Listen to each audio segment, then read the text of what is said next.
Doctor Gauri Palve यांच्यानंतर आता माझाही बळी जाऊ शकतो अशा पद्धतीचा एक व्हिडिओ काही दिवसांपूर्वी सोशल मीडियावर सगळीकडे व्हायरल झालेला पाहायला मिळाला। हा व्हिडिओ टाकला होता तो पुण्यातल्या एका महिला डॉक्टरने। महिला डॉक्टरवर तिच्या सासरच्यांकडून प्रचंड अन्याय अत्याचार होत होते आणि या सगळ्यानंतर त्यांनी हिम्मत दाखवून कुठेतरी त्या पुढे आल्या। मात्र अजूनही न्याय मिळत नाहीये। दुसरीकडे ज्यांच्याकडे न्याय मागण्यासाठी त्यांनी दाद मागितलेली होती त्या चित्रा वाघ यांनी काल पत्रकार परिषद घेत त्यांच्यावरती सुद्धा अनेक गंभीर स्वरूपाचे आरोप केले। नेमकं हे सगळं प्रकरण काय जाणून घेणार आहोत। माझ्याबरोबर डॉक्टर स्नेहल घुगे आहेत। काय सांगाल तुम्ही, नेमकं मूळ तुमचा मुद्दा काय होता, ज्या मुद्द्यासाठी तुम्ही चित्रा वाघ यांच्यापर्यंत गेलेला होता? तुम्हाला सासरच्या मंडळींकडून टॉर्चर होत होतं, ते नेमकं प्रकरण काय? वेळोवेळी माझ्या जसं लग्न झाले तसं माझे पती 8 ते 10 वेळेस असंच पळून जायचे। कुठे जायचे, काय जायचे, गोष्टी काही माहीत होत नसायच्या। सुरुवातीला काही दिवस थोडंसं नॉर्मल होतं, त्यानंतर पुन्हा मला मारहाण वगैरे पण सुरू झाली। ते पळून जायचे, मी त्यांना शोधण्यासाठी त्यांच्या गावी जायचे, तिथून पुन्हा त्यांना घेऊन यायचे। असं 10-15 वेळेस झालं। तरी यांचं चालूच होतं, मेंटल टॉर्चर, फिजिकल हॅरेसमेंट, हे सगळ्या गोष्टी चालू होत्या। मला त्यांच्या मोबाईलला हात लावायची परमिशन नव्हती, म्हणून मला कधी जाणून घेता नाही आलं की यांचं नेमकं काय आहे ज्याच्यामुळे हे असं पळून जातात किंवा मला टॉर्चर करतात। कितीतरी दिवस तर 6-6 महिने मी पण त्यांच्या मोबाईलमध्ये ब्लॉक असायचे। एक बायको असूनसुद्धा मी त्यांच्या मोबाईलमध्ये ब्लॉक असायचे। त्यांच्या त्यांनी या गोष्टीमध्ये त्यांना सपोर्ट केला। ॲक्च्युली माझी अपेक्षा होती की आईवडिलांनी तरी त्या व्यक्तीला समजून सांगायला पाहिजे होतं। वयाने मोठे, त्यांनी पूर्ण समाज बघितलेला आहे, तर माझी अशी अपेक्षा होती त्यांना समजून सांगायला पाहिजे होतं, ना की त्यांना लपून ठेवायला पाहिजे होतं। मला अशा प्रकारे धमक्या द्यायला पाहिजे होत्या की ती जर आली तर तिचा हात काढू, हात तोडू किंवा तिला बाया लावून मारू। आणि पोलीस प्रोटेक्शन भेटत नव्हतं। पोलीस प्रोटेक्शन म्हणजे काय, मला झेड सिक्युरिटी पाहिजे नव्हती। 2 पोलीस जरी असते तरी मला कोणी मारहाण करण्याचा प्रयत्न केला नसता। या प्रकारे मी पोलीस प्रोटेक्शन मागत होते किंवा खूप मागितलं, काही वेळेस दिलं पण काही दिवस तर 6 महिने मला पोलीस प्रोटेक्शन, खूप सगळ्यांचे हातपाय धरले तरी पण मला प्रोटेक्शन भेटलं नाही। कितीतरी वेळेस तर SP ऑफिसमध्ये जाऊन त्यांच्यासमोर रडली पण मी की मला प्रोटेक्शन द्या। GR पण दाखवला ज्याच्यामध्ये असं लिहिलेलं आहे की जर कुणाला वाटत असेल स्वतःच्या जीवाला धोका आहे तर तो व्यक्ती प्रोटेक्शन मागू शकतो। तर ह्या प्रकारे पण मी खूप सारे प्रयत्न केले होते। आणि चित्रा वाघ मॅडमकडं जाण्याचं कारण किंवा त्यांच्याशी डिस्कशन म्हणजे त्यांना मी समोर भेटले नाही आहे, त्यांना मी कोणत्या कॉलवर बोललेली नाही आहे। जे काही डिस्कशन झालं आहे ते हर्षदा फरांदे मॅडम थ्रू झालं आहे, व्हॉट्सअप कॉलवरती झालेलं डिस्कशन आहे ते। तर हे जे गैरसमज आहेत, हर्षदा मॅडमचे असो किंवा चित्रा वाघ मॅडमचे असो, त्यांनी हे गैरसमज दूर करावेत। मला त्यांना आरोप नाही करायचा, मला त्यांच्याकडून न्यायाची अजूनही अपेक्षा आहे। मग ते चित्रा वाघ मॅडम असो, हर्षदा फरांदे मॅडम असो किंवा आपले कुचे साहेब असो, आमदार कुचे साहेब, ते आमच्या मतदारसंघाचे, तर मी न्याय मागण्यासाठी त्यांच्याकडेच जाणार। आणि जर ते लोक त्यांच्या नावाने मला धमक्या देत असतील तर मला त्यांच्याकडे जाणं बरोबर आहे की नाही। मी विचारणार त्यांना की काय नेमकं कशामुळे तुमचे नावं घेत आहेत। ह्याची पण रेकॉर्डिंग PA साहेबांची त्यांच्या आहे की मी त्यांना विचारते की कशामुळं तुम्ही हे सगळं, ते लोक तुमचं नाव घेत आहेत। प्रयत्न केला, सगळ्या गोष्टी ट्राय केल्या, पण हे गैरसमज वाढत गेले। चित्रा वाघ मॅडमला माझी एवढीच विनंती आहे, 15 मिनिटाचा वेळ द्या। काल मी खूप खुश होते जेव्हा मॅडम इथं CP ऑफिसला मला दिसल्या न्यूजमध्ये।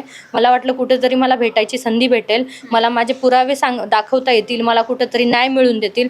वैष्णवी हागवे प्रकरणामध्ये मॅडमनी एवढा पुढाकार घेतला, पॉझिटिव्हली समोर आल्या, तेव्हा मी एवढी इम्प्रेस झाले त्यांच्याशी की मला वाटलं की नाही, हां, मला या व्यक्तीकडून न्याय भेटू शकतो। म्हणून मी त्यांना ईमेल पण केले, मी त्यांना ट्विटरवर टॅग पण केलेलं आहे। माझी त्यांच्याकडून फक्त न्यायाची अपेक्षा आहे। मी त्यांना कोणत्याही प्रकारे ब्लेम करत नाही, त्यांनी गैरसमज सोडून द्यावा। मी काही नेता नाही आहे, माझा शब्द न शब्द पकडू नाही आहे। खरंच माझ्याकडून जर काही शब्दामध्ये तुम्हाला वाईट वाटलं असेल तर त्याबद्दल मी माफी मागते, पण मला हजारो लोकांनी घटस्फोटाचा सल्ला दिला, मग यांनी दिला म्हणून मला काय एवढं वाईट वाटणार आहे? पण जे काही डिस्कशन झालं त्यांनी मला समोरासमोर नाही बोललेल्या किंवा कॉलवर पण नाही, जे काही झालं हर्षदा मॅडम थ्रू झालेलं आहे। आणि जरी त्या बोलल्या असतील तरी मला काही प्रॉब्लेम नाही, कारण मला हजारो लोकांनी पण तेच बोललेलं आहे ना, त्याच्याशी नाही। मी अजून पण एवढीच इच्छा आहे माझी, पुरावे बघा, योग्य ती ॲक्शन घ्या आणि मला न्याय मिळवून देण्याचा प्रयत्न करा, एवढीच इच्छा आहे माझी। तुम्ही म्हटलात की तुमच्या सासरचे मंडळी कुणाच्या तरी सांगण्यावरून हे सगळं करत होते वगैरे, कोण नेमकं त्यांना सांगत होतं आणि त्यांचा कोणी राजकीय नेत्यांशी वगैरे काही संबंध आहे का थेटपणे? त्यांना कोणी सांगत नव्हतं, ते स्वतःहून ह्या सगळ्या गोष्टी करत होते। राजकीय म्हणजे माझी जी ननंद आहे, सरपंच योगिता संजय सानप, ही कुचे साहेबांचे कार्यकर्ते आहेत असं ते म्हणतात। मला अजून त्यांचा पक्षही माहीत नाही आहे। आणि मी ज्या नेत्यांकडे पण गेले त्यांचा मला खरंच पक्षही माहीत नव्हता।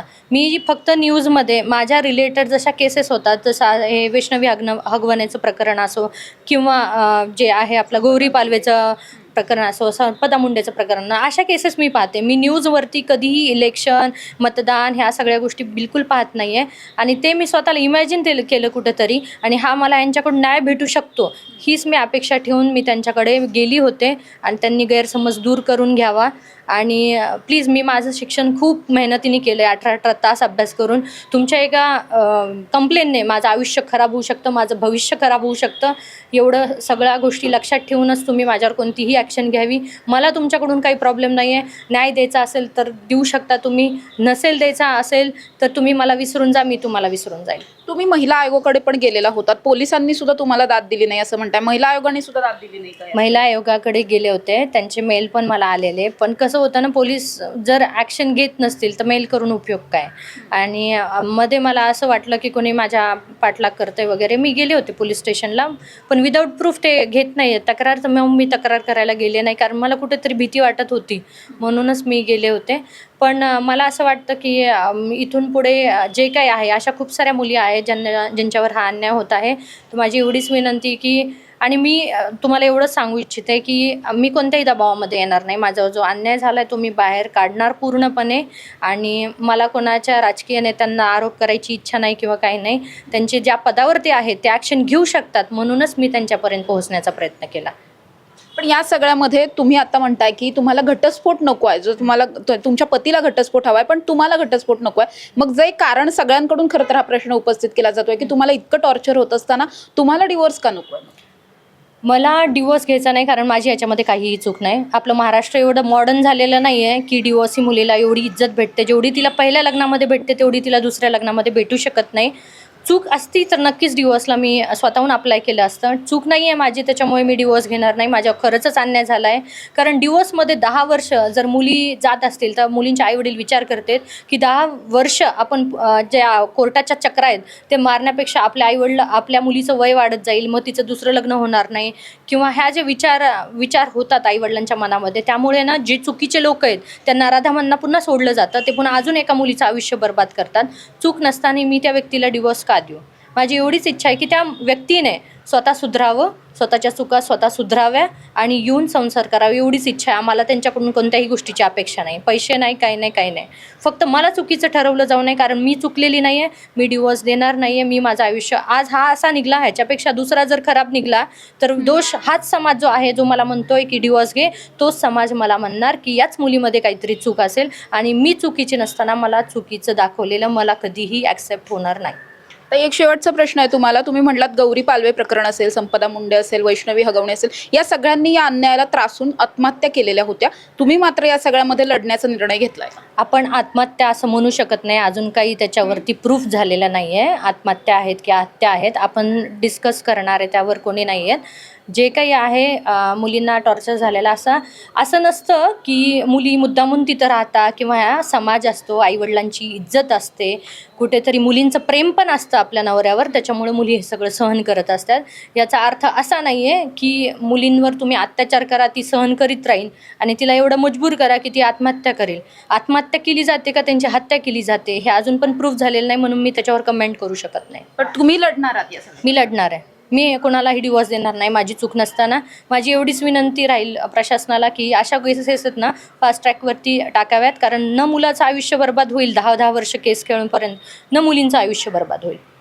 नक्कीच माझ्याबरोबर स्नेहल घुगे होत्या. त्यांचं असं म्हणणं आहे की कितीही अन्याय अत्याचार काहीही झालं, मला कितीही दबावात टाकण्याचा प्रयत्न केला तरी सुद्धा या सगळ्यामध्ये मी डिवोर्स देणार नाही, माझी चूक नव्हती. आणि त्याचबरोबर जे काही सध्या राजकीय रंग या सगळ्या प्रकरणाला आलेले आहेत, खरं तर माझा कुठल्याही राजकीय पक्षाशी संबंध नाही आणि माझं कोणी बोलवता धनी सुद्धा नाही. केवळ न्याय मागण्यासाठी मी राजकीय दारं ठोठावतीये. त्यामुळे मला न्याय द्यावा किंवा मग न्याय देता येत नसेल तर अर्थात जे काही मानसिक त्रास किंवा बदनामी या सगळ्यातून होते ती तरी थांबवावी अशी विनंती करताना त्या पाहायला मिळतात. कॅमेरा पर्सन शिवाजी साळुंखेंसह समृद्धी जाधव, टॉप न्यूज मराठी, पुणे.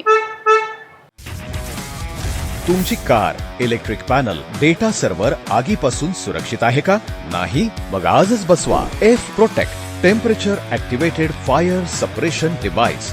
यामध्ये आहे eco friendly non toxic pressurised liquid, जे आग लागल्यास क्षणार्धात ॲक्टिवेट होऊन आगीवरती मिळवते नियंत्रण. बसवण्यास अतिशय सोपे आणि सुटसुटीत टेकालिपचे एक दर्जेदार उत्पादन एफ प्रोटेक्ट.